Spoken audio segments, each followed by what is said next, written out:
Tubería pluvial dañada. ¿Tienes una fuga o una tubería dañada? Así se hace una reparación rápida y efectiva. Primero se mide el tramo afectado y se corta el tubo PVC a la medida exacta. Luego se limpian bien las superficies y se aplica el pegamento especial para PVC.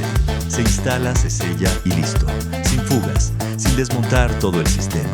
Todos estos materiales, tubos, pegamento y accesorios, los encuentras en Swimport Panamá, tu aliado en plomería, construcción e industria.